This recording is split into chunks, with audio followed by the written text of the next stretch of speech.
La Terre qui meurt, un film de 1936 de Jean Vallée, d'après le roman de René Bazin, adapté pour l'écran par Charles Spack, avec dans les rôles principaux Simone Bourdet, Lynn Noro, Germaine Sablon, Madi Berry, Pierre Larquet, Alexandre Rignaud, Robert Arnoux et Lucien Galas. Le sujet: Pierre Larquet, un vieux fermier vendéen, constate le dégoût de ses enfants pour les travaux des champs et voit s'éloigner l'un après l'autre tous ceux dont il avait pensé faire le bonheur. Il ne réussit à retenir qu'un infirme hanté de sombres projets, il s'agit d'Alexandre Rignaud, et une amoureuse désolée, Simone Bourdet. Notre avis: Jean Vallée n'a réalisé que 6 films en tout et pour tout, mais parmi ceux-ci, il y a les 2 premiers longs métrages en couleur de l'histoire du cinéma français. Le premier, c'était Jeune fille à marier, réalisé en 1935, qui sortira dans une relative indifférence, ce qui n'est pas le cas de La Terre qui meurt, réalisé en 1936. Oui, le film suscite un peu plus de curiosité.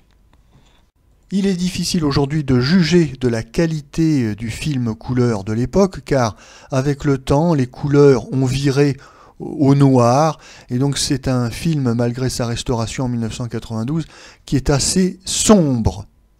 Ces 2 films seront réalisés avec le procédé Francia Color, qui consiste à filmer plusieurs images à l'aide de filtres différents, puis enfin de les superposer. C'est un système un peu lent et complexe. Ce procédé sera abandonné après les 2 tentatives de Jean Vallée.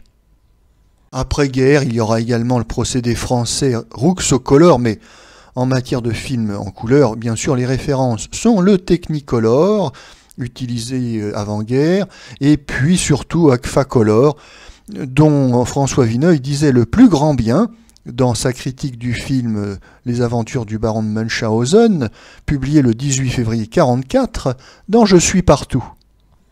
Mais s'agissant des couleurs de La Terre qui meurt, les critiques qui ont vu le film à sa sortie, lorsque la qualité était correcte, reprochaient au procédé Franciacolor des couleurs mêlées, baveuses, un flou dans les images, un effet de brouillard, et puis sur le visage des acteurs, il y avait des teintes rouges qui laissaient croire que les acteurs étaient affectés par de l'eczéma. Quoi qu'il en soit, et indépendamment de cet échec relatif de cette tentative de film en couleur, le film souffre d'un autre défaut, celui de sa maladroite adaptation du roman de René Bazin.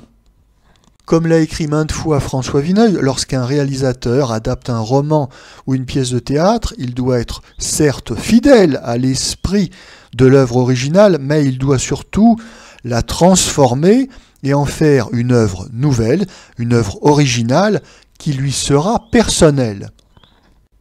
Malheureusement, le réalisateur Jean Vallée tombe dans le piège d'une adaptation trop linéaire du roman de René Bazin.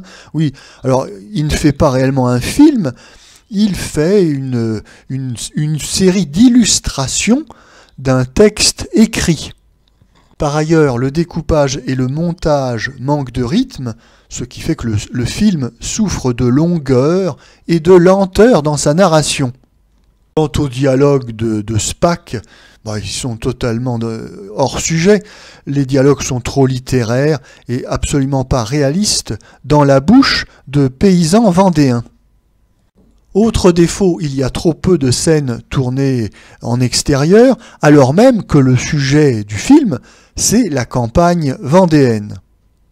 Les trop rares séquences tournées en décor naturel sont très conventionnelles, il y a un effet de carte postale un petit peu artificiel. Ce film manque de pittoresque et d'authenticité. Ce qui fait qu'en réalité le procédé de la couleur est mal utilisé ici, puisque nous avons trop peu de beaux paysages de la campagne vendéenne et beaucoup trop de scènes d'intérieur tournées dans les studios de Billancourt.